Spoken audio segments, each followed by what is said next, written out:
नमस्कार स्टूडेंट्स। अपन नगर पालिका अधिनियम की अगली कड़ी में जैसे लास्ट वीडियो में मैंने आपको जो बताया था वो अपशिष्ट प्रबंधन के बारे में बताया था। अपशिष्ट प्रबंधन का जो उल्लेख है वो धारा 226 से लेकर 235 तक, जिसमें 226 से लेकर 233 तक मैंने आपको क्या बताया था, ठोस अपशिष्ट के प्रबंधन की बात बताई थी। फिर मैंने आपको 234 में बताया था कि जीव चिकित्सा से संबंधित जो अपशिष्ट हैं उनका उल्लेख है, और 235 में जो है वो किसका उल्लेख है, 235 में उल्लेख है परिसंकटमय अपशिष्ट का। तो अपशिष्ट का प्रबंधन जो है वो नगर पालिका को 3 भागों में, ठोस अपशिष्ट 233 से 226 से 233 तक, उसके बाद में 234 में मैंने आपको बताया था जीव चिकित्सा अपशिष्ट के बारे में, और 235 में परिसंकटमय अपशिष्ट के बारे में बताया था। अब इस अपशिष्ट के प्रबंधन के बारे में अपन सेक्शन 226 से स्टडी शुरू करेंगे।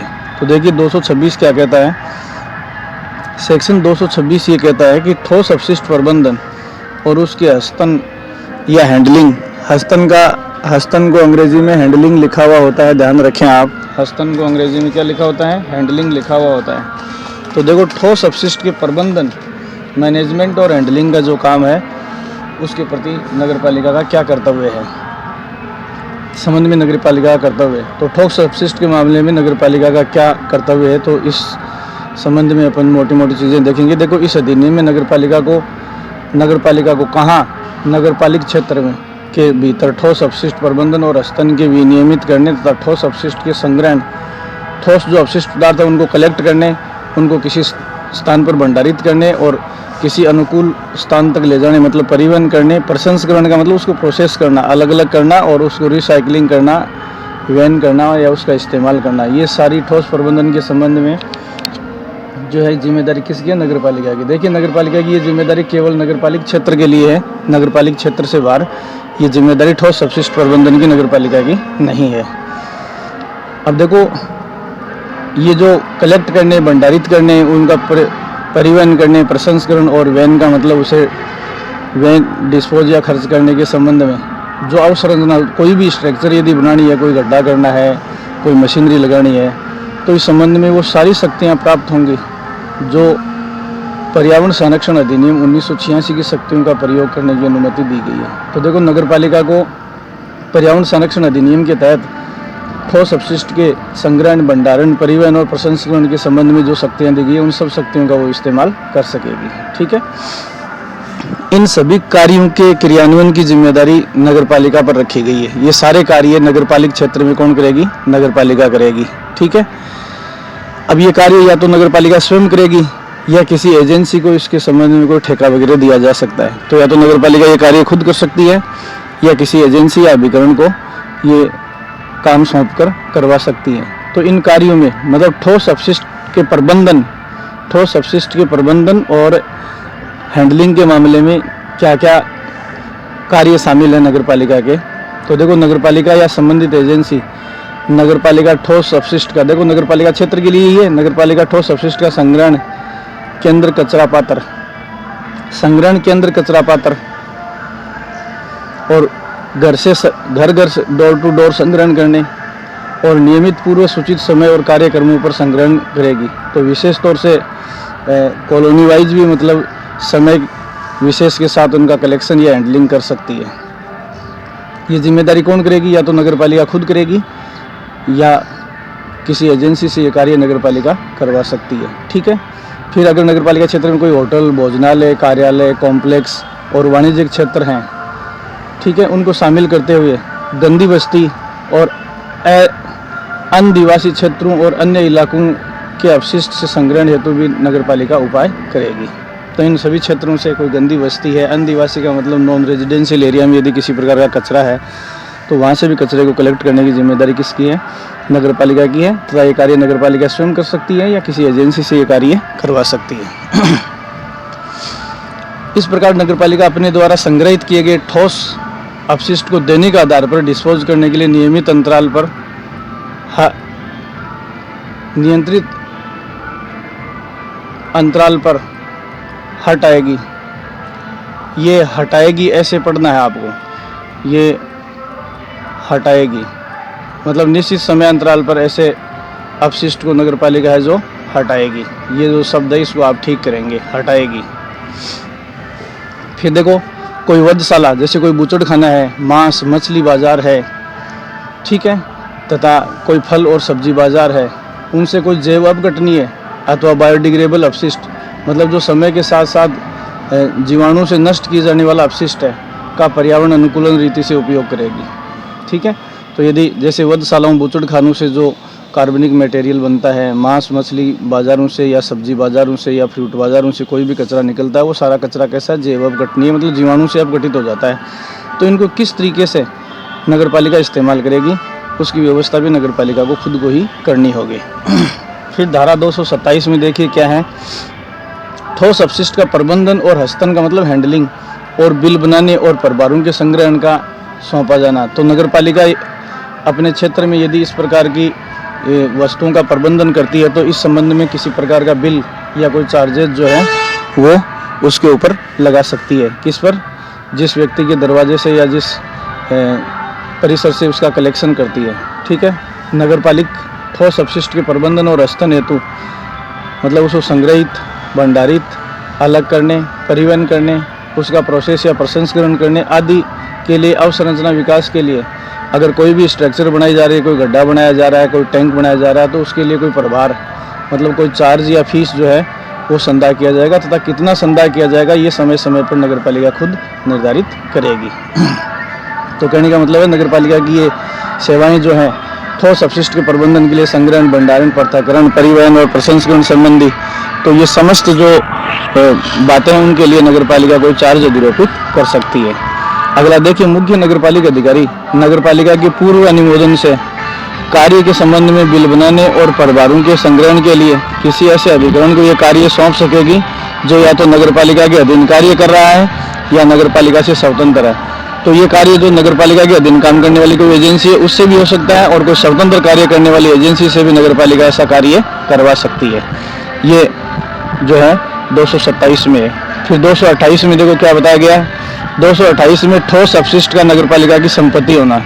तो नगर पालिका क्षेत्र से जो भी ठोस अपशिष्ट जो है नगर पालिका कलेक्ट करेगी वो पूरा ठोस अपशिष्ट जो है वो एक तरह से नगर पालिका की संपत्ति होगी। उसे खाद बनाना है, उसको रिसाइकल करना है या उसको किसी अन्य पर्पज से प्रसंस्कृत करके रिसाइकलिंग करना है, तो इस मामले में नगर पालिका जो है किसी को कोई चार्ज देने के लिए बाध्य नहीं है, क्योंकि कलेक्शन के बाद में, संग्रहण के बाद में किसकी संपत्ति मानी जाएगी? नगर पालिका की संपत्ति मानी जाएगी। ठीक है, देखो इस संबंध में क्या दिया है, लोकपात्रों, डिपो आदि धारा 26 के अधीन उपलब्ध करवाए गए स्थानों में जमा समस्त ठोस अपशिष्ट और नगरपालिका कर्मचारियों या ठेकेदारों या इस हेतु प्राधिकृत किसी अभिकरण या एजेंसी द्वारा संग्रहित समस्त ठोस अपशिष्ट नगरपालिका की संपत्ति होगी। तो नगरपालिका क्षेत्र से कोई भी ऐसा प्रोडक्ट जो है वो कलेक्ट किया जाता है जो ठोस अपशिष्ट की कैटेगरी में आता है, वो नगरपालिका की संपत्ति मानी जाएगी और नगरपालिका उसका ऐसा वहन कर सकेगी जो उचित समझे। तो मतलब नगरपालिका उसको कहीं भी डिस्पोज कर सकती है, किसी अन्य पर्पज से इस्तेमाल कर सकती है। इस संबंध में किसी का और कोई दावा नहीं होगा। तो कहने का मतलब है कि धारा 228 में जो ठोस अपशिष्ट नगरपालिका कलेक्ट करेगी वो किसकी संपत्ति होगी? नगरपालिका की संपत्ति होगी। चाहे वो नगरपालिका खुद कलेक्ट करे, चाहे किसी अपने अधीन एजेंसी से करवाए या किसी स्वतंत्र एजेंसी से कलेक्ट करवाए, लेकिन अंततः वो संपत्ति किसकी मानी जाएगी? नगरपालिका की मानी जाएगी। फिर धारा 229 देखिए, ठोस अपशिष्टों के वहन और अंतिम वहन के लिए स्थान नियत करना। तो जो भी ठोस अपशिष्ट जो है उसको नगरपालिका कहाँ डिस्पोज करेगी और अंतिम रूप से उसको कैसे डिस्पोज किया जाएगा, इसके संबंध में स्थान तय करने की जो नियत करना जो है वो नगरपालिका का काम है। तो इस संबंध में देखो ये सेक्शन क्या कहता है, नगरपालिका स्वयं या किसी एजेंसी के माध्यम से ठोस अपशिष्टों का नगरपालिका क्षेत्र के भीतर या उसके बाहर उन स्थानों पर, देखो यहाँ ध्यान रखना, नगरपालिका ठोस अपशिष्ट को कलेक्ट करेगी, ये कलेक्ट केवल नगरपालिका क्षेत्र से ही कर सकती है।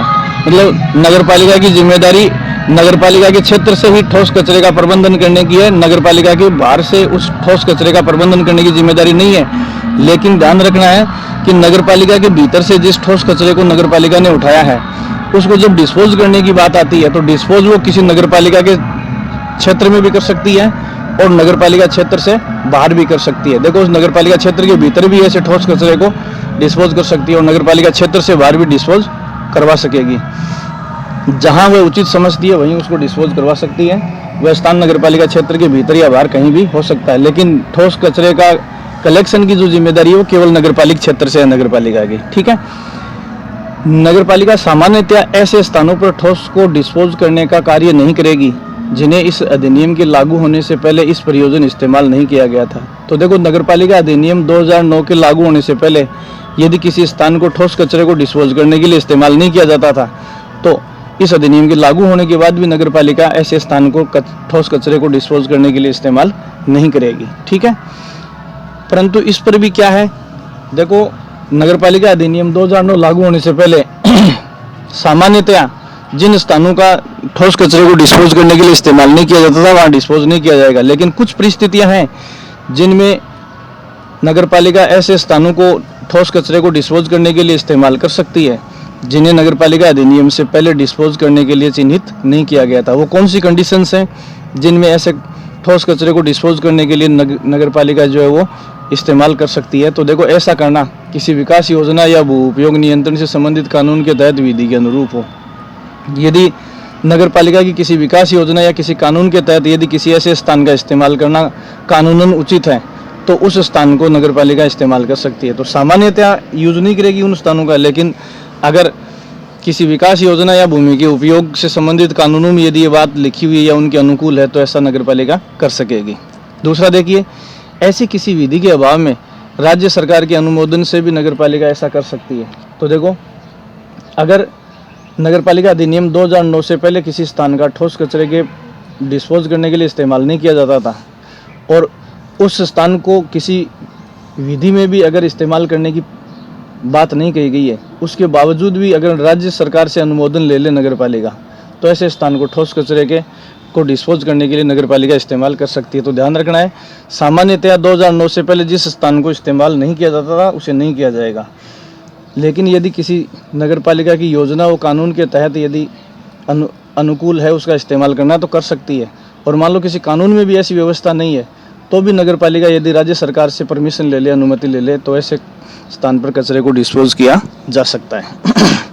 फिर देखिए, इस नोट में क्या लिखा हुआ है, नगर पालिका ठोस अपशिष्ट का अंतिम रूप से वहन ऐसी किसी रीति से नहीं करेगी जिसकी अनुमति राज्य सरकार देना ठीक नहीं समझे।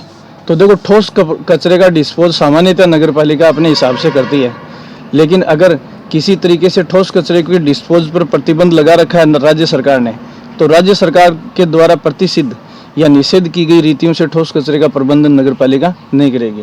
तो सीधी सी बात है कि ठोस कचरे का प्रबंधन जो नगर पालिका करेगी या डिस्पोज नगर पालिका करेगी वो उन रीतियों के तहत करेगी जो राज्य सरकार डिसाइड करती है।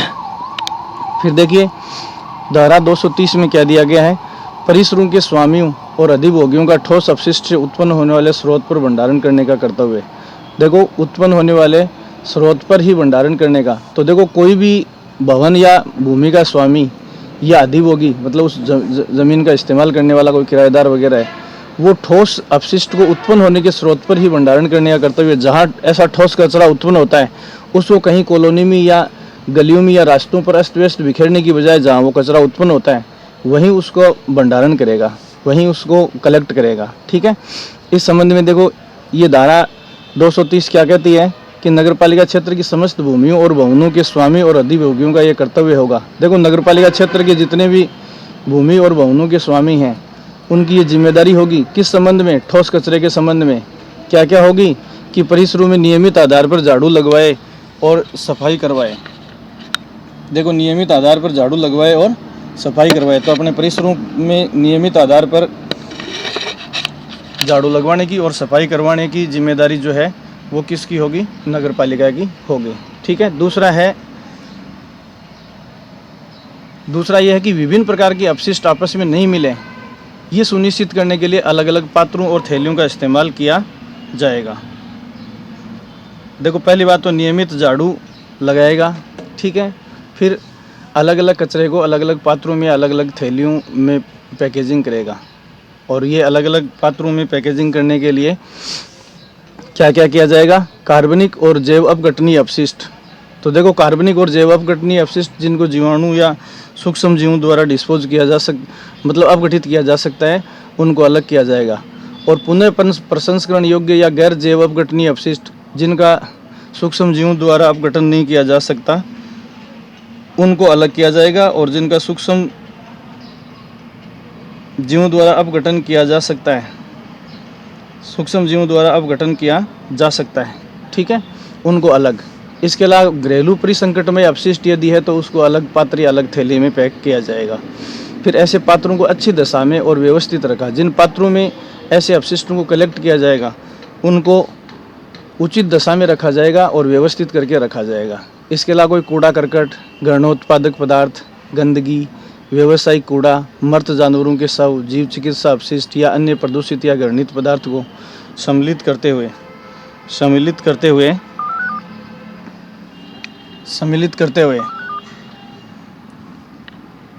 ऐसे समस्त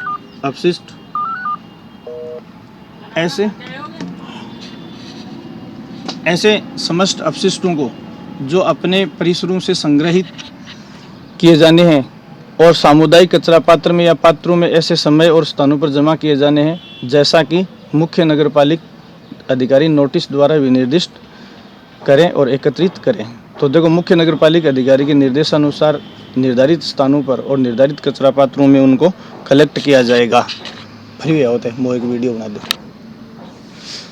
ठीक है, ये चीज़ें हैं। तो देखो, इसमें आप थोड़ा सा ध्यान रखेंगे कि कूड़ा करकट है, गणोत्पादक पदार्थ है, गंदगी है, व्यावसायिक कूड़ा है, मृत जानवरों के शव हैं, जीव चिकित्सा अपशिष्ट है और अन्य कोई प्रदूषित या गणोत्पादक पदार्थ है या ऐसे अपशिष्ट पदार्थ हैं तो उनको कैसे कचरा पात्रों में और कैसे स्थान पर रखा जाएगा, ये इस संबंध में जो दिशा निर्देश है वो कौन देगा? इस संबंध में दिशा निर्देश मुख्य नगरपालिका अधिकारी जो है वो देगा, ठीक है। ये चीज़ आप ध्यान में रखेंगे। फिर अगली जो चीज़ है, सेक्शन 231 में क्या कहा गया है? सेक्शन 231 में जो प्रावधान किया गया है वो है सहकारी आवासन सोसाइटी। जो कोऑपरेटिव सोसाइटी के भवन या कॉम्प्लेक्स होते हैं या कोई ऐसे अपार्टमेंट होते हैं या स्वामी संगम जैसे कोई एसोसिएशन बनाकर किसी कॉम्प्लेक्स का निर्माण करता है या किसी सोसाइटी का निर्माण करता है, वहाँ से इस कचरे के प्रबंधन के बारे में इस अधिनियम में क्या कहा गया है? तो देखिए, सहकारी सोसाइटियों, अपार्टमेंट, स्वामी संगम, यहाँ कोमा पड़ेंगे, निवासीय और गैर निवासीय भवनों, मतलब आवासीय भवनों में और गैर आवासीय भवनों में या किसी प्रकार के कॉम्प्लेक्स या शैक्षणिक भवनों में या वाणिज्यिक भवनों में या औद्योगिक भवनों में, भंडारण भवनों में, मतलब जो स्टोरेज हाउस हैं, या परिसंकटमय भवन जो खतरनाक भवन की कैटेगरी में आती हैं, उन भवनों में प्रबंधकों का ये कर्तव्य होगा कि वे ऐसे स्थानों में, देखो किसकी जिम्मेदारी है? प्रबंधकों का ये कर्तव्य होगा कि वे ऐसे परिसंकटमय अपशिष्ट व जैव चिकित्सा अपशिष्ट का स्थायी भंडारण के लिए और उसके पश्चातवर्ती संग्रहण और नगरपालिका द्वारा हटाए जाने के लिए उन परिसरों में सामुदायिक कचरा पात्र या ऐसे समुचित आकार के निस्तारण, ये थैलियाँ हैं, यहाँ समुचित आकार की थैलियाँ, ये थैलियाँ पढ़ोगे आप, थैलियाँ उपलब्ध करवाए जैसा कि नगरपालिका भी निर्दिष्ट करे। तो देखिए, जो ऐसे भवनों के प्रबंधक हैं, ध्यान रखना, ऐसे प्रबंधक हैं वो ऐसे परिसरों में परिसंकटमय अपशिष्ट, जैव चिकित्सा अपशिष्ट, अस्थायी भंडारण या भंडारण के बाद संग्रहण करने के लिए नगरपालिका उनको कैसे हटाएगी, इस संबंध में जो है कचरा पात्र और थैलियाँ उपलब्ध करवाने की जिम्मेदारी उस परिसर या कॉम्प्लेक्स के प्रबंधक की होगी, ये ध्यान रखना। तो प्रबंधक जो है उन परिसरों में रहने वाले लोगों को या वहाँ उत्पन्न होने वाले कचरे को डिस्पोज करने के लिए अनुकूल जो थैलियाँ या है कचरा पात्र जो है वो उपलब्ध करवाएंगे, ठीक है। तो ये जिम्मेदारी किसकी है? धारा 231 में प्रबंधकों की है, ठीक है। नेक्स्ट देखिए, प्रतिषेध या प्रोहिबिशंस। तो देखो, ये प्रतिषेध या प्रोहिबिशंस किस पर है? तो किसी भूमि या भवन के अधिभोगी या स्वामी के लिए क्या निषेध है, या किसी भूमि या भवन का इस्तेमाल करने वाला स्वामी या अधिभोगी जो है उनके ऊपर क्या प्रतिबंध या क्या प्रतिषेध है, इस संबंध में देखिए। पहला है, किसी सार्वजनिक स्थान पर किसी भी ठोस अपशिष्ट को न तो फैलाएगा और न जमा करेगा। तो किसी सार्वजनिक स्थान पर कोई भी भूमि या भवन का स्वामी जो है वो ठोस अपशिष्ट को ना तो बिखेरेगा और ना ही वहाँ कलेक्ट करेगा। जैसे अपन किसी भी सार्वजनिक स्थान के ऊपर, अपने घर के बाहर यदि कोई सार्वजनिक स्थान है तो उस पर कोई कूड़ा करकट का ढेर नहीं बनाएंगे, या उसके ऊपर कूड़ा करकट या पर्स या थैलियाँ वगैरह नहीं बिखेरेंगे। ये किस पर जिम्मेदारी है? स्वामी और अधिभोगी दोनों की है। कहाँ नहीं बिखेरेंगे? सार्वजनिक स्थानों पर नहीं बिखेरेंगे। फिर देखो, भवन का कूड़ा करकट किसी सार्वजनिक मार्ग या सार्वजनिक स्थान या खुली भूमि पर जमा नहीं होगा। तो जहाँ कहीं भी कूड़ा करकट को अपन जमा करेंगे तो वो भी ना तो किसी सार्वजनिक रास्ते पर होगा और ना ही खुली सार्वजनिक भूमि पर ऐसा जमाव किया जाएगा।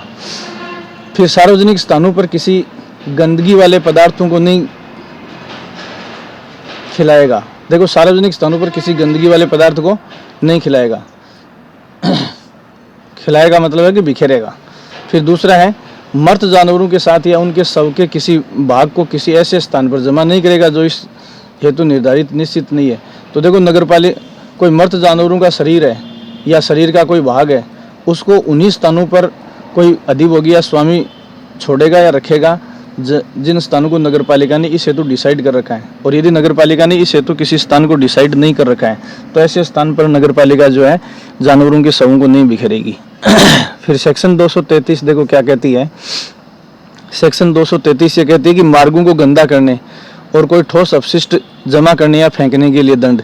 यदि कोई व्यक्ति किसी सार्वजनिक मार्ग पर किसी ठोस कचरे को जमा करता है या फेंकता है तो इसके लिए क्या दंड दिया जा सकता है? तो इस दंड के संबंध में सेक्शन 233 में सॉलिड कचरा बिखेरने के लिए, अगर अपन कोई सॉलिड कचरा किसी सार्वजनिक मार्ग या स्थान पर बिखेरते हैं या इस अधिनियम का उल्लंघन करते हुए किसी ठोस कचरे को बिखेरते हैं तो क्या सजा दी जा सकती है? अगर अपन ठोस कचरे को या तो खुद बिखेरें या किसी को बिखेरने की अनुमति देते हैं या किसी अपने नौकर चाकर या झाड़ू लगाने वाले से बिखरवाते हैं, तो बात एक ही है। देखो, जो भी व्यक्ति इस अधिनियम के नियमों का उल्लंघन करते हुए सार्वजनिक स्थान को गंदा करता है, या तो सार्वजनिक स्थान को गंदा करता है या किसी स्थान पर कोई ठोस अपशिष्ट या भवन का कूड़ा करकट जैसे झाड़ू वगैरह से कचरा निकलता है वो जमा करते हैं या अपन फेंकते हैं या दूसरे से करवाते हैं, मतलब अपने नौकर चाकर से ऐसा करवाते हैं या फेंकवाते हैं या फेंकवाने की अनुमति देते हैं, तो अपने परिसर में किसी गंदगी वाले पदार्थ का परवाह अनुज्ञात करता है या फिर अपने परिसर से कोई गंदगी वाले पदार्थ को बाहर फेंकने का अनुज्ञात करने का मतलब है मंजूरी देते हैं, तो नगरपालिका द्वारा इस निमित्त प्राधिकृत अधिकारी। तो देखो, इस ठोस कचरे को मैनेज करने के लिए नगरपालिका ने जिस अधिकारी को अपॉइंट कर रखा है, प्राधिकृत कर रखा है, अधिकारी द्वारा आरोपित की जाने वाली शास्ति। तो देखो, अगर ठोस कचरे के लिए अपने ऊपर शास्ति या पेनल्टी या दंड कौन अधिरोपित करेगा? वो प्राधिकारी करेगा जिसे इस हेतु नगरपालिका ने प्राधिकृत कर रखा है या नगरपालिका ने अथोराइज कर रखा है। ठीक है। फिर देखो, की जाने वाली शास्ति को संदिग्ध करने के लिए अगर ऐसा अधिकारी ठोस कचरे को सार्वजनिक स्थानों पर बिखेरने के लिए कोई पेनल्टी अधिरोपित करता है तो वो व्यक्ति, वो स्वामी या वो अधिभोगी जो है वो उस पेनल्टी को भरने के लिए बाध्य है, जो कितने रुपए तक हो सकती है? 500 रुपये तक।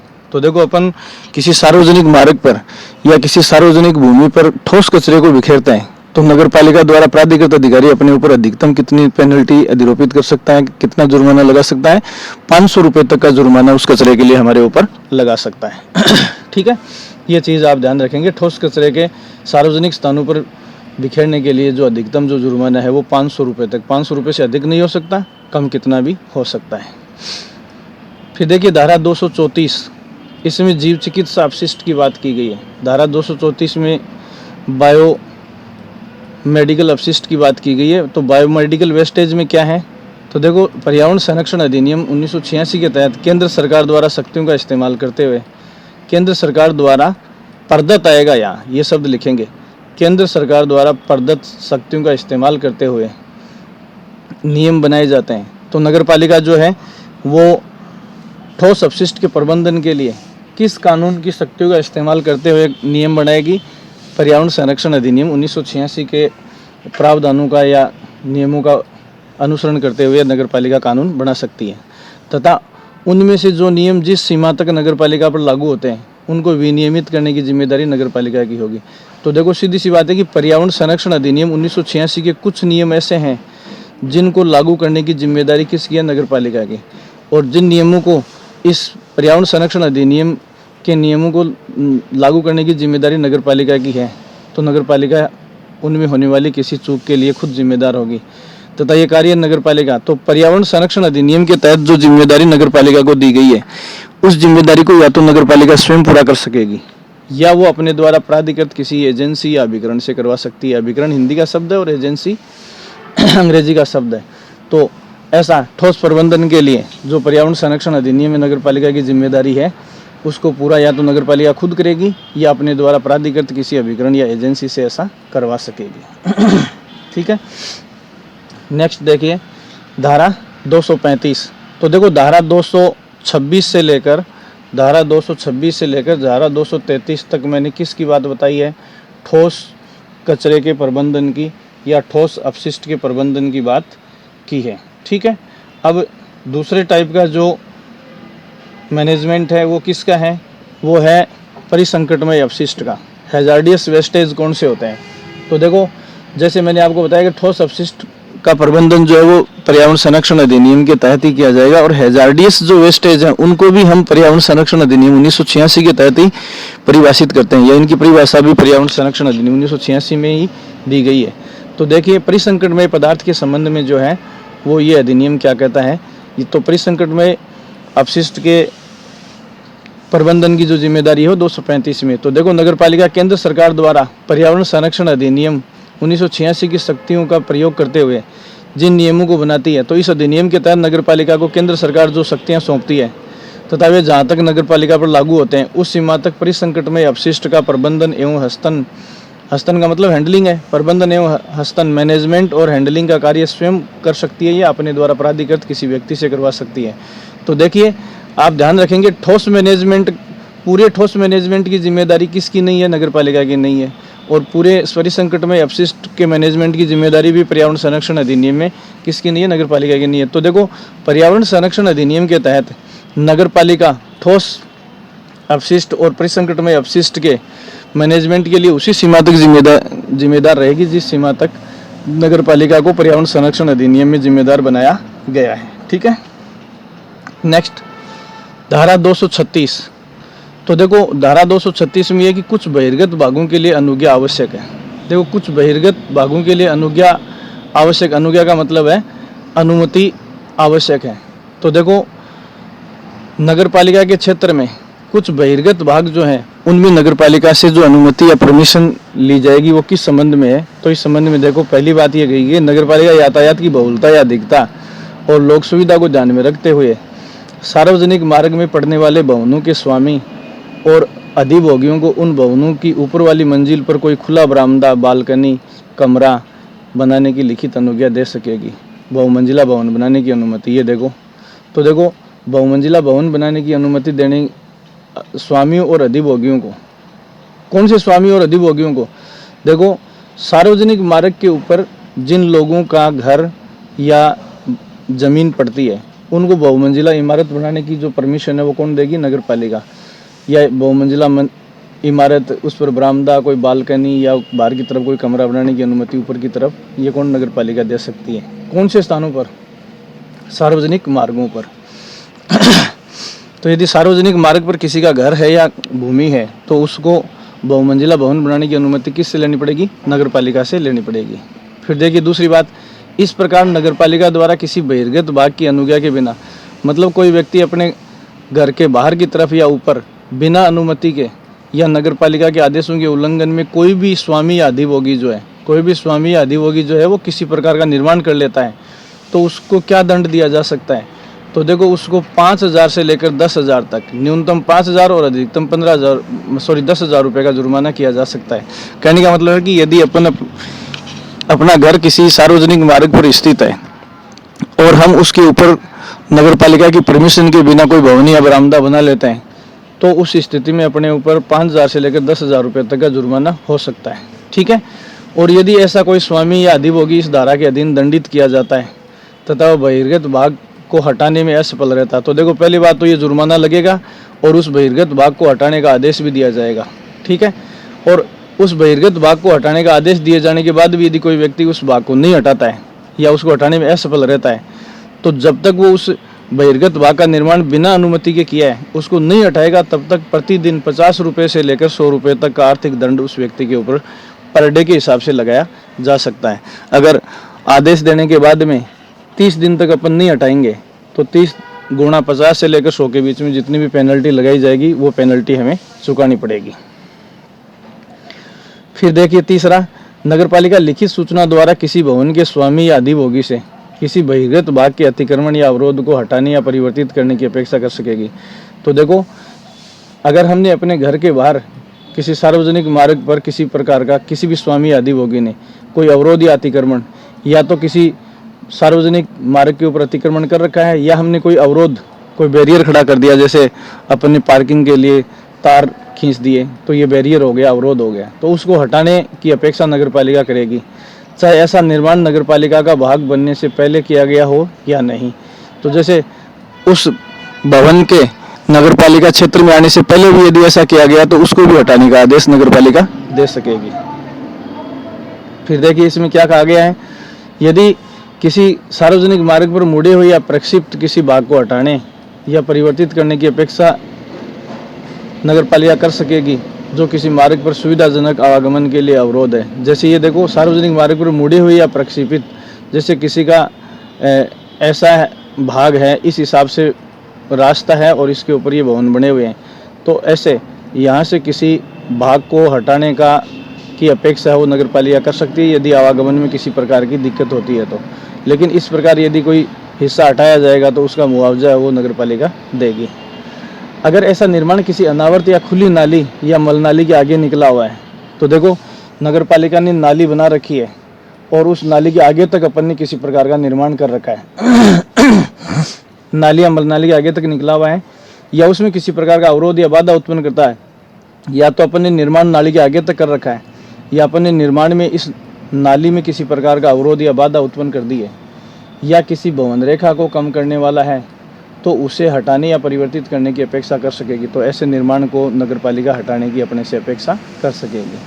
फिर देखिए, अगर ऐसा कोई बहिर्गत भाग या अतिक्रमण या अवरोध नगरपालिका का भाग बनने से पहले निर्मित किया गया है, जैसे मान लो कि ऐसा निर्माण एक ऐसे घर के सामने है जो पहले नगरपालिका के क्षेत्र में नहीं आता था और कुछ समय पश्चात उस फील्ड को नगरपालिका फील्ड में शामिल कर लिया जाता है, जबकि ये निर्माण नगरपालिका का हिस्सा बनने से पहले का है, तो उस स्थिति में क्या होगा, देखो नगरपालिका का भाग बनने से पहले निर्मित किया गया है अथवा नगरपालिका का भाग बनने के बाद नगरपालिका की लिखित अनुज्ञा के बिना निर्मित किया गया, या तो पहले बना हुआ है और नगरपालिका का हिस्सा यदि बन गया तो उसके बाद यदि बिना नगरपालिका की अनुमति के ऐसा निर्माण किया गया है, तो ऐसे प्रत्येक व्यक्ति को जो इस प्रकार के अतिक्रमण को हटाने या परिवर्तन करने के किसी भी प्रकार का नुकसान होता है, देखो अतिक्रमण को हटाने या परिवर्तन करने से किसी भी प्रकार का नुकसान होता है तो उसे उचित प्रतिकर की रकम धारा 295 में उल्लेखित रीति से उसे नगरपालिका की ओर से की जाएगी।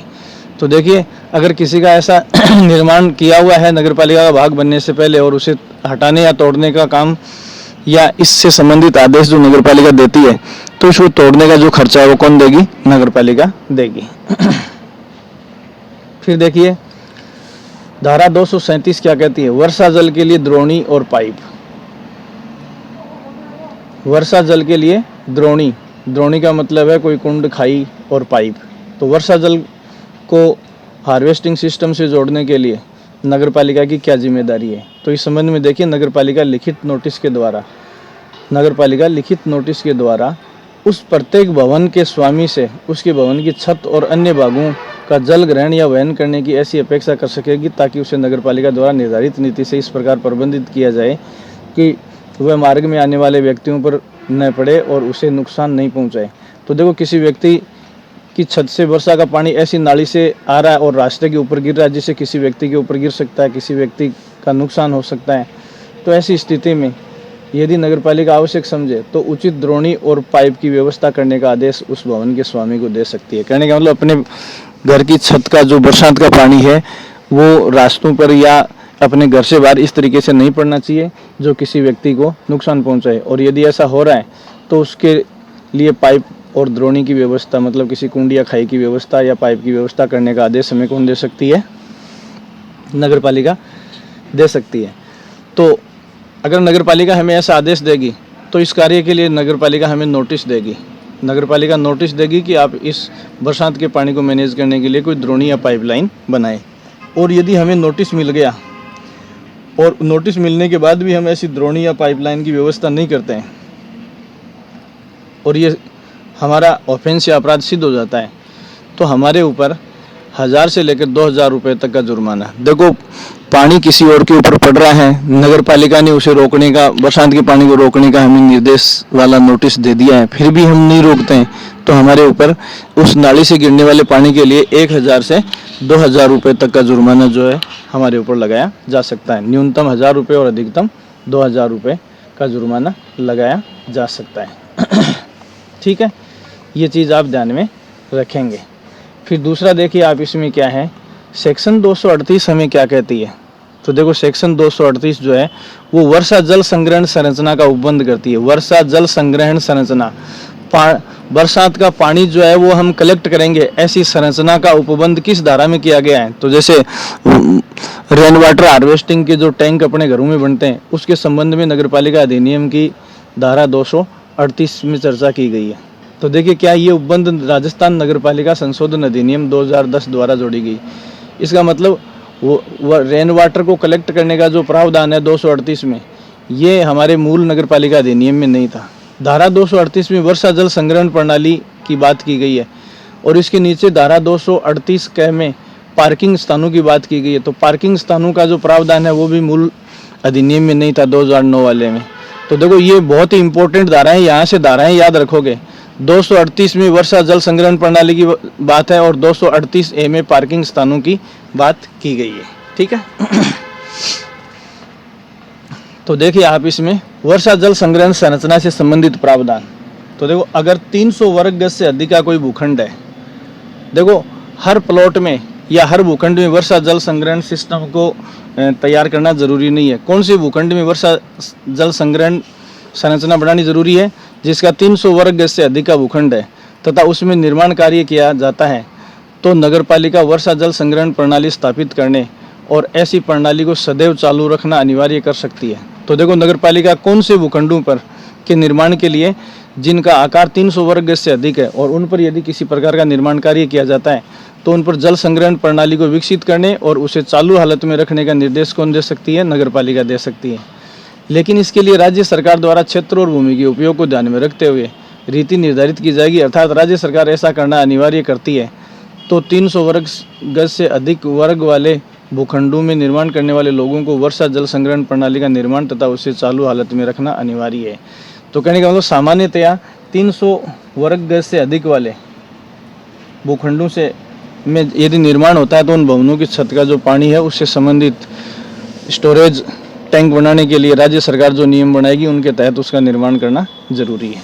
तो 300 वर्ग से अधिक वालों के लिए ऐसा किया जा सकता है। और यदि राज्य सरकार ऐसा नियम बना देती है कि 300 वर्ग से अधिक वाले भूखंडों के ऊपर जो निर्माण है उस पर वर्षा जल प्रणाली को विकसित किया जाए और उसे हर हाल में एनी टाइम चालू रखा जाए, तो इस संबंध में उस भवन का स्वामी या अधिभोगी जो है वो ऐसा करने के लिए बाध्य हो जाता है।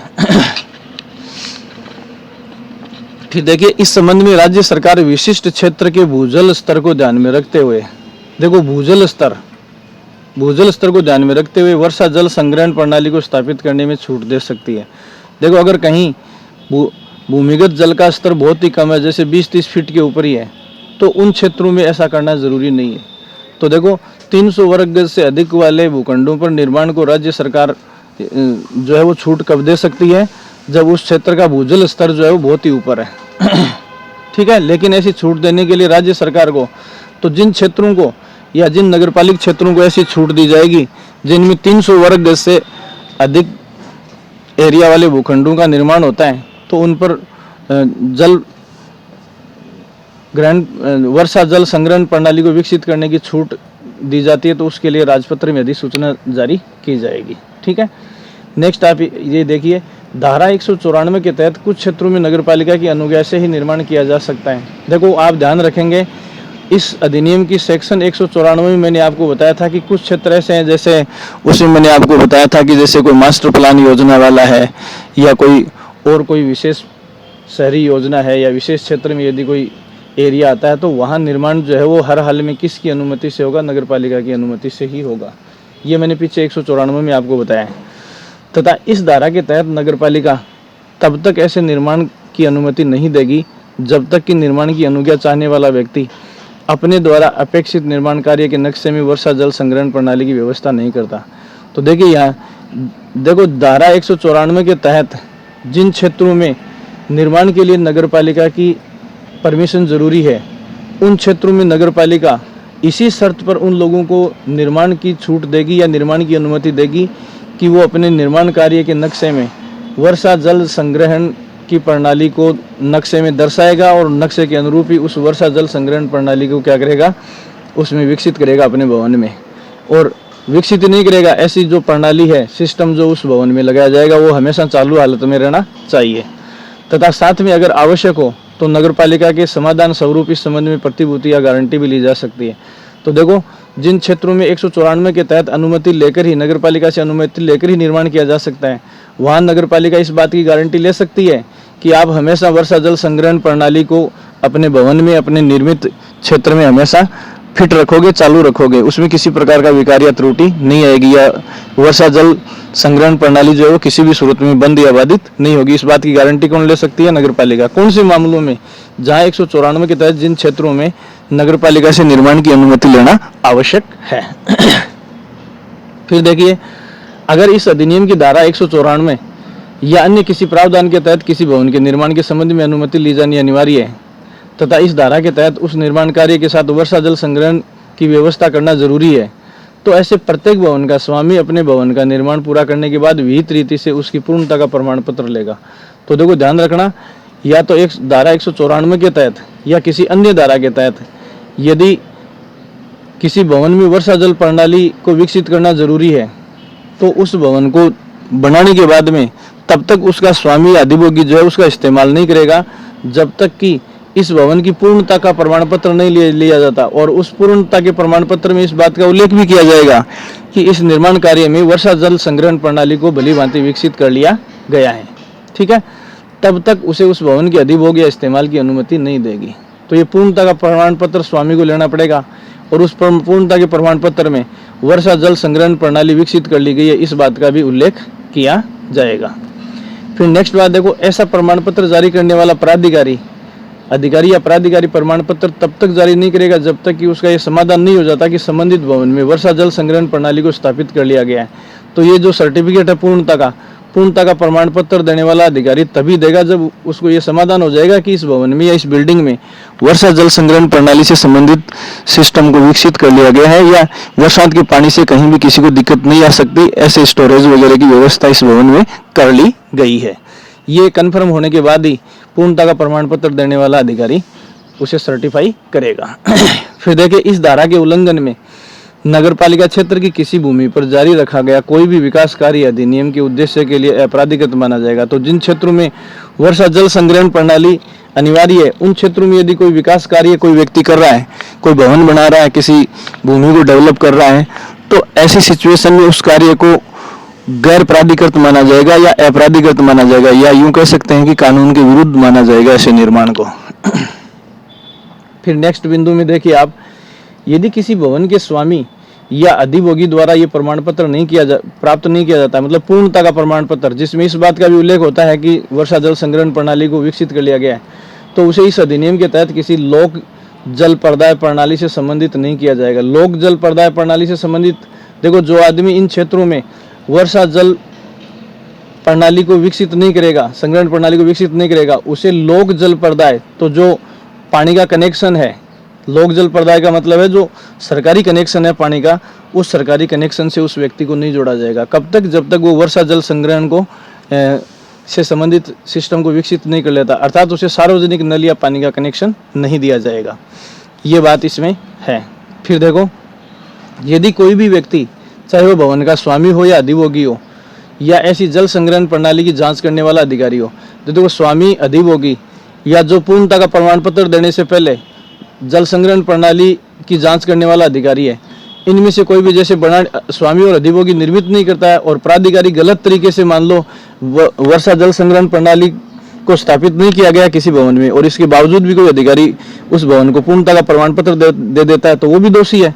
तो देखो इन तीनों के लिए, किसके लिए दोषी? स्वामी या अधिभोगी या जांच करने वाला अधिकारी, इनमें से कोई भी इस धारा के तहत यदि दोषी पाया जाता है तो देखो उसको 7 दिन तक का कारावास दिया जा सकता है। तो देखो अपनी छत के ऊपर वर्षा के पानी को मैनेज करना यदि ज़रूरी है और हम उसको नहीं करते हैं तो 7 दिन की जेल की सज़ा हो सकती है तथा न्यूनतम 25,000 और अधिकतम 1 लाख रुपए तक का जुर्माना। ये देखो वर्षा के पानी को मैनेज नहीं करने के लिए 25,000 से लेकर 1 लाख रुपए तक का जुर्माना लगाया जा सकता है। कब?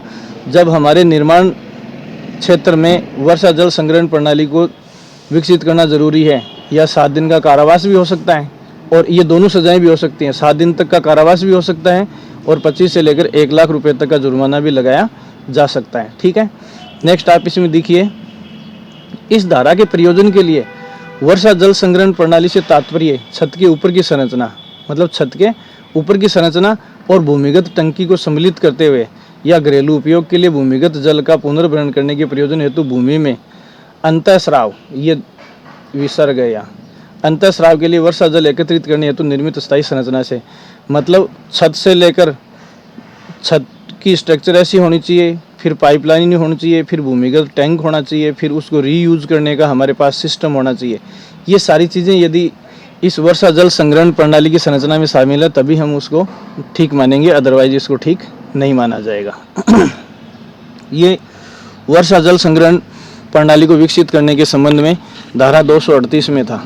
तो 238 में वर्षा जल संग्रहण प्रणाली के बारे में डिटेल से सज़ा, पनिशमेंट, पेनल्टी सहित सारी बातें जो है मैंने आपको बता दी है। फिर देखिए आप इसमें क्या है, अगला जो उल्लेख आप करेंगे पार्किंग स्थान का उपबंध। तो देखो ये प्रावधान नगरपालिका संशोधन अधिनियम 2010 में, मतलब 2009 में जब ये अधिनियम लागू हुआ था उस समय ये बात नहीं थी, पार्किंग की व्यवस्था नहीं थी।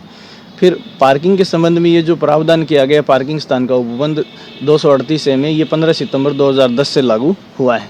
तो पार्किंग के संबंध में देखो जो प्रावधान हमारे सामने हैं उन प्रावधानों को अपन देखेंगे और वो प्रावधान जो है वो हमें क्या क्या देखने हैं इस संबंध में 238 में आपको कुछ चीज़ें बता रहा हूँ। तो देखिए 2010 में ये संशोधन प्रारंभ होने के पश्चात नगरपालिका क्षेत्र में निर्मित प्रत्येक भवन में ऐसा पार्किंग स्थान उपलब्ध करना अनिवार्य है जो राज्य सरकार निर्धारित करे। तो देखो नगरपालिका क्षेत्र में कोई भी व्यक्ति जो 15 सितंबर 2010 के बाद कोई निर्माण कार्य करता है, भवन बनाता है, तो उसमें पार्किंग स्थान अनिवार्य है। लेकिन वो पार्किंग स्थान कब अनिवार्य हो?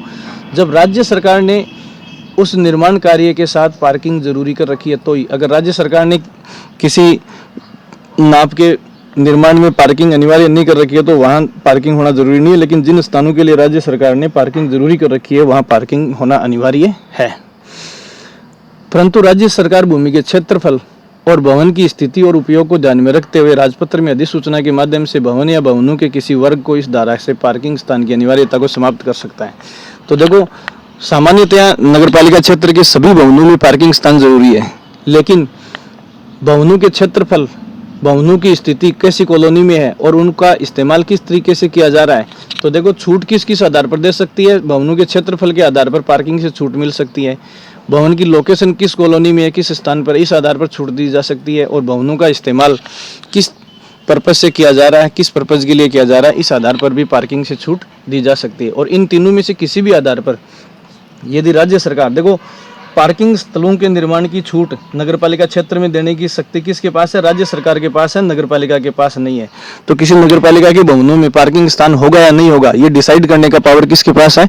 राज्य सरकार के पास है। ठीक है, फिर देखो 194 में मैंने क्या बताया? 194 में ये बताया कि कुछ निर्माण कार्य ऐसे हैं जिनके लिए नगरपालिका से परमिशन लेना नितांत आवश्यक है। ठीक है, तो देखो नगरपालिका धारा 194 के तहत दी जाने वाली अनुज्ञा तब तक मंजूर नहीं करेगी, मतलब जहाँ निर्माण के लिए अनुमति जरूरी है वहाँ निर्माण की मंजूरी कौन देगी? नगरपालिका देगी। और नगरपालिका ऐसी मंजूरी कब तक नहीं देगी? जब तक कि निर्माण के लिए मंजूरी चाहने वाला व्यक्ति अपने निर्माण के नक्शे में वर्णन के अनुसार पार्किंग स्थान की व्यवस्था नहीं करता है। देखो 194 के तहत जिस भवन के निर्माण की परमिशन होगी उसमें पार्किंग स्थान नक्शे में शो करना ही पड़ेगा। यदि पार्किंग स्थान नक्शे में नहीं है तो ऐसी सिचुएशन में नगरपालिका उस निर्माण को अनुमति नहीं देगी और पार्किंग स्थान उपलब्ध करवाने की जिम्मेदारी नहीं ली जाती है तथा आवश्यक हो तो नगरपालिका इस संबंध में आवश्यक प्रत्याभूति। तो देखो कई बार क्या होता है कि भवन का मालिक जो है नक्शे में पार्किंग दिखा देता है लेकिन वो पार्किंग बनाता नहीं है। ठीक है, तो भी परमिशन नहीं दी जाएगी।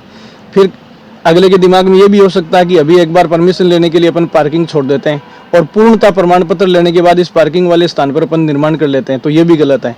तो इस बात की गारंटी भी नगर पालिका ले सकती है कि इन फ्यूचर इस पार्किंग स्थान को मैं किसी अन्य पर्पज़ के लिए इस्तेमाल नहीं करूँगा या इस पार्किंग स्थान पर कोई और निर्माण मैं नहीं करूँगा। इस बात की गारंटी भी नगर पालिका ले सकती है। फिर देखिए, जिस भवन में पार्किंग स्थान उपलब्ध करवाना जरूरी है, उस भवन का प्रत्येक स्वामी भवन के पूर्ण होने के पश्चात उस रीति से पार्किंग स्थान और भवन की पूर्णता का प्रमाण पत्र लेगा। तो जिन भवनों में पार्किंग स्थान जरूरी है उनका पूर्णता प्रमाण पत्र भी लेना जरूरी है। और पूर्णता प्रमाण पत्र जारी करने वाला अधिकारी ये देखेगा कि उस भवन में पार्किंग स्थान है या नहीं है, और जब तक ऐसा प्रमाण पत्र उसके द्वारा प्राप्त नहीं कर लिया जाता तब तक उस भवन का इस्तेमाल वो शुरू नहीं करेगा।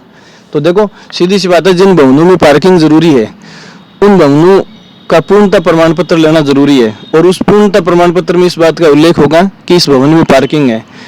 ठीक है, और जब तक ऐसा पूर्णता प्रमाण पत्र हासिल नहीं कर लिया जाता तब तक भले ही भवन का निर्माण पूरा हो गया होगा, उसका इस्तेमाल करने की अनुमति नहीं होगी, और अगर ऐसा इस्तेमाल किया जाता है तो वो गैर कानूनी होगा।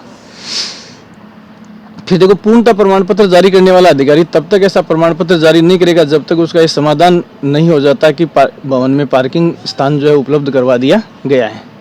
ठीक है, अब इस धारा का यदि कोई उल्लंघन करता है, जहां पार्किंग जरूरी है पार्किंग नहीं बनाता है, या फिर पार्किंग के आधार पर पूर्णता प्रमाण पत्र जारी करना है और कोई अधिकारी पूर्णता का प्रमाण पत्र बिना पार्किंग के जारी कर देता है, तो उसको इस धारा के अधीन क्या माना जाएगा?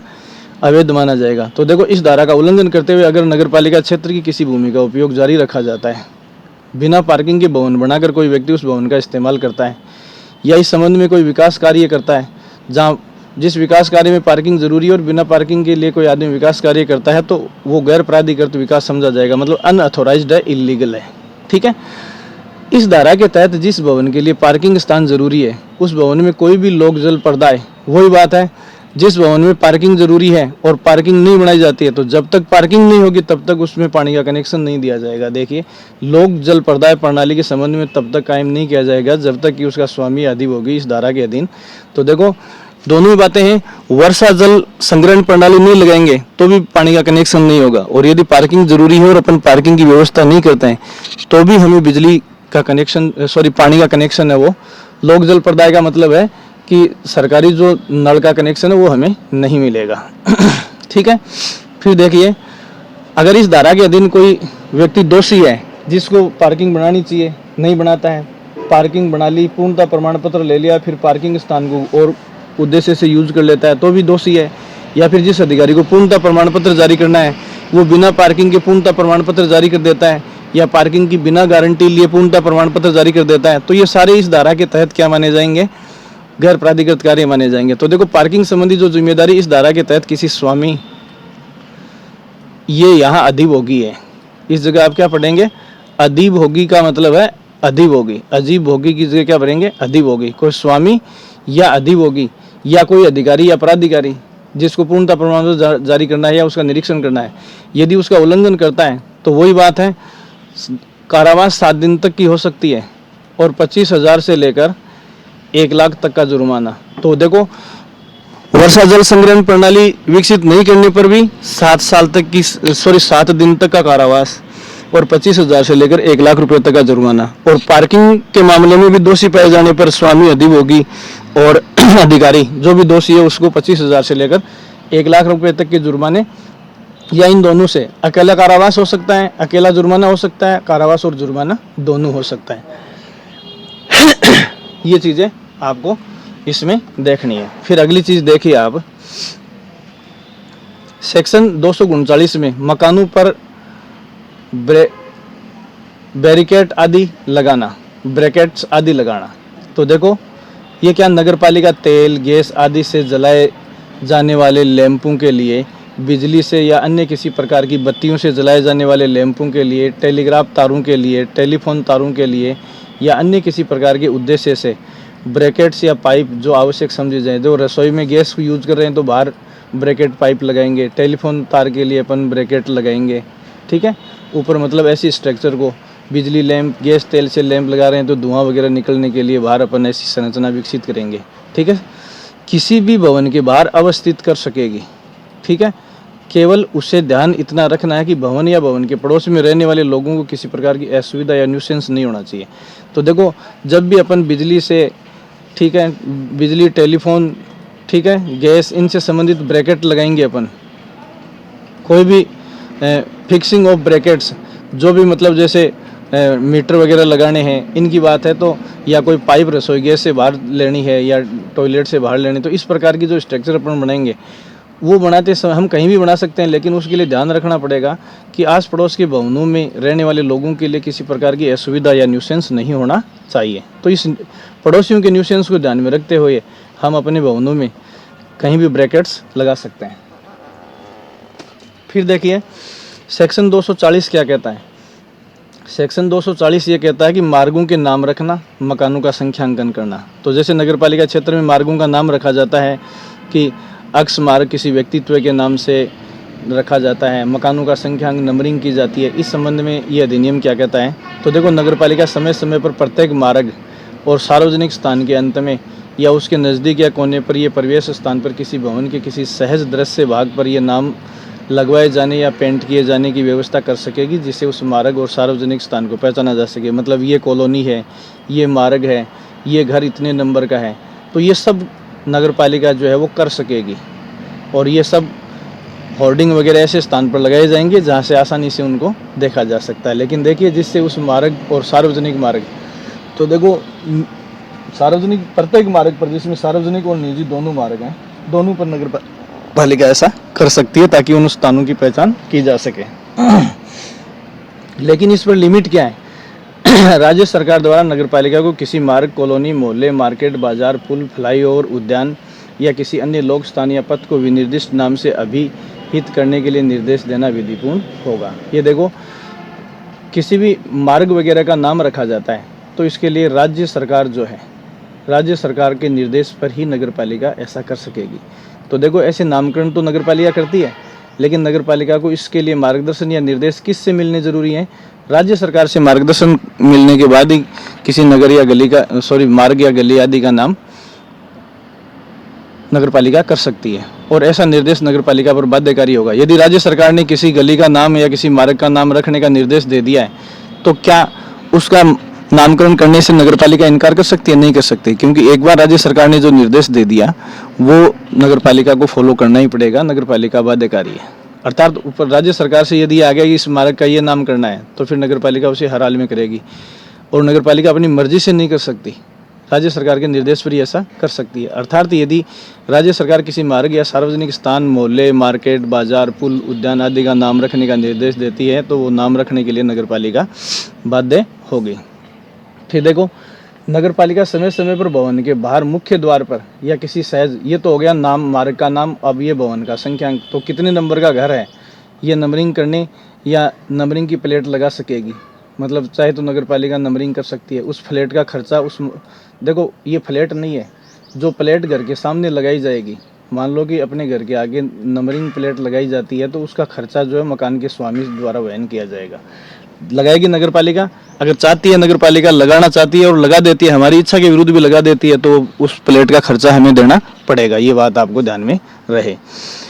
फिर देखिए, यदि कोई व्यक्ति ऐसी किसी नेम प्लेट, ये प्लेट है, ऐसी किसी नेम प्लेट या नंबरिंग को नष्ट करता है, जो नगरपालिका ने लगाई, या हटाता है, या उसको विरूपित करने का मतलब उसको बिगाड़ता है, ऊपर से कुरेद देता है, या नगरपालिका द्वारा जारी नंबरिंग या प्लेट को हटाकर उसके स्थान पर कोई नया नाम या प्लेट अपनी मर्जी से लगा देता है, तो देखो, इन नंबरिंग प्लेटों के साथ किसी भी प्रकार की छेड़खानी करने के लिए अगर हम दोषी सिद्ध हो जाते हैं, तो 1000 से लेकर 2000 रुपये तक का जुर्माना लगाया जाएगा। जैसे नगरपालिका ने अपने घर के सामने कोई घर का नंबर अंकित किया है और उस नंबर को अपन बिगाड़ देते हैं या बदल देते हैं, तो उसके लिए हमारे ऊपर न्यूनतम 1000 और अधिकतम 2000 रुपये का जुर्माना लगाया जा सकता है। ठीक है, ये चीज़ आप देखेंगे। फिर देखिए, सेक्शन 241 में क्या कहा गया, मूर्तियों की स्थापना। ये सेक्शन इंपॉर्टेंट है। इंस्टॉलेशन ऑफ स्टैच्यू, तो स्टैच्यू का इंस्टॉल, मूर्ति की स्थापना के संबंध में नगरपालिका अधिनियम की किस धारा में प्रावधान है? 241 में प्रावधान है। तो देखिए, किसी मार्ग या सार्वजनिक स्थान पर, देखो, या तो किसी मार्ग पर या किसी सार्वजनिक स्थान पर कोई भी मूर्ति स्थापित करने के लिए अनुमति या अनुज्ञा या तो राज्य सरकार देगी या राज्य सरकार द्वारा प्राधिकृत अधिकारी।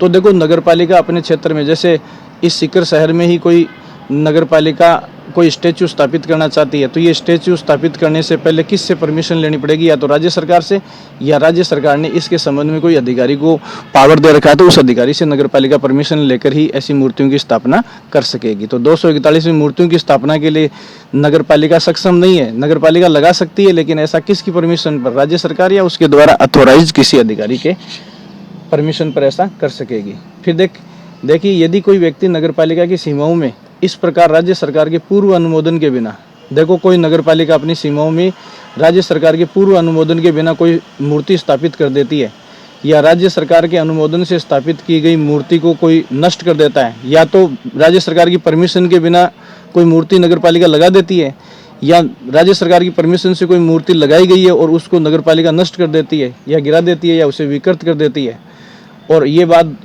सिद्ध हो जाती है कि किसी व्यक्ति ने इसको विकृत किया है, तो देखो क्या होगा, उस स्थिति में 2 माह, न्यूनतम 2 महीने की और अधिकतम 6 महीने की, जैसे अपन किसी मूर्ति को गिरा देते हैं जो नगर पालिका में राज्य सरकार की अनुमति से नगर पालिका ने लगाई है, तो हमें न्यूनतम उस मूर्ति को गिराने के लिए 2 माह की और अधिकतम 6 माह की, मतलब 2 से 6 महीने तक का कारावास हो सकता है।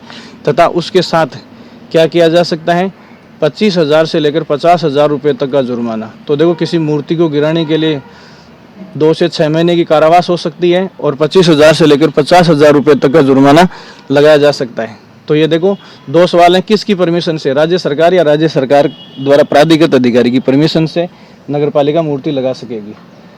ठीक है, और राज्य सरकार के अनुमोदन के बिना कोई आदमी मूर्ति लगा देता है या राज्य सरकार के अनुमोदन से लगी हुई मूर्ति को कोई व्यक्ति गिरा देता है, तो 2 से 6 महीने तक की जेल हो सकती है और 25,000 से 50,000 रुपये तक का जुर्माना उस पर लगाया जा सकता है। फिर देखो धारा 242 में क्या है, झाड़ियों और वृक्षों आदि का हटाया जाना और काट छांट। तो नगर पालिका क्षेत्र में यदि कोई झाड़ी और वृक्ष है तो उनको हटाया जाना या उनकी काट छांट के संबंध में ये अधिनियम क्या कहता है, तो इस संबंध में देखिए आप पहले, नगर पालिका लिखित नोटिस द्वारा किसी भूमि के स्वामी या अधिभोगी से किसी सार्वजनिक मार्ग की सीमा पर, देखो ये सार्वजनिक रास्ता है, इधर किसी का खेत है, तो इसके ऊपर कोई पेड़ से अगर कोई कांटे, झाड़ियाँ, टहनियाँ आ रही है तो इनका क्या इलाज है?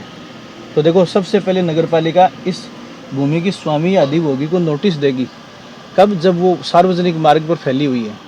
नोटिस में क्या कहा जाएगा, सार्वजनिक मार्ग की सीमा पर स्थित झाड़ियों की कटाई छटाई या उन झाड़ियों को उस स्थिति में लाए जिससे कि मार्ग की चौड़ाई और ऊंचाई पर बाधित नहीं हो, इस संबंध में निर्देश दे सकेगी। नोटिस के माध्यम से उस स्वामी या अधिभोगी को ये निर्देश कौन देगी? नगर पालिका देगी लिखित नोटिस से कि आप हटाओ इसको। ठीक है, और इसके अलावा यदि किसी सार्वजनिक मार्ग को कोई खतरा उत्पन्न हो सकता है तो इन झाड़ियों से किसी ऐसे तालाब या जल स्रोत के ऐसे प्रभाव पड़ सकता है, या फिर जैसे मान लो कि ये झाड़ियाँ हैं, मान लो ये सार्वजनिक मार्ग है, ये किसी व्यक्ति का खेत है जिस पर ये झाड़ियाँ हैं और यहाँ कोई जलाशय है, जल स्रोत है, तालाब है, कुंड है, झील है। ठीक है, तो इसके नीचे से यहाँ जड़ें जा सकती हैं। तो इस संबंध में देखो क्या लिखा हुआ है, देखो इसके अलावा यदि किसी सार्वजनिक मार्ग को कोई खतरा उत्पन्न हो तो, या इन झाड़ियों से किसी ऐसे तालाब या जल स्रोत पर कोई प्रभाव पड़ सकता है जिससे उसका पानी गंदा हो सकता है, तो उसे काट डालने। देखो सार्वजनिक मार्ग पर कुप्रभाव पड़ रहा है झाड़ियों और पेड़ों से, या सार्वजनिक मार्ग पर कोई खतरा हो सकता है, जैसे कोई भारी भरकम पेड़ है जो आंधी से सार्वजनिक मार्ग पर गिर सकता है, तो उसे काटने की बात नगर पालिका निर्देश नोटिस में कह सकती है। या फिर इस जलाशय के पानी को खतरा है तो भी इस पेड़ को पूर्णतया काट गिराने का निर्देश दे सकती है। और यदि ऐसा जैसे पानी को खतरा नहीं है, सार्वजनिक मार्ग पर कोई खतरा आसन नहीं है, केवल उसकी टहनियाँ या डालियाँ सार्वजनिक मार्ग पर हैं, तब तो काटा जाएगा उन टहनियों को। और यदि सार्वजनिक मार्ग पर कोई बहुत बड़ा खतरा है या पानी गंदा हो रहा है किसी जलाशय का, तो उस पेड़ को जड़ामूल काटने का निर्देश उस नोटिस में दिया जा सकेगा। तो देखिए, तो उसे काट डालने या उसकी शाखाओं को काटने की अपेक्षा नगर पालिका किससे करेगी? उस वृक्ष या झाड़ियों के स्वामी से या अधिभोगी से। यदि इस प्रकार झाड़ियाँ आदि की कटाई छटाई नोटिस का अनुपालन किसी व्यक्ति या स्वामी द्वारा नहीं किया जाता है, नोटिस मिलने के बाद भी यदि कोई अधिभोगी या स्वामी ऐसी झाड़ियों को नहीं काटता है, ठीक है, तो ऐसे नोटिस के अनुपालन में विफल हो जाता है यदि वो व्यक्ति, तो नगर पालिका ऐसी झाड़ियों को काट छांट करवा सकेगी, किसी से नगर पालिका करवा सकती है।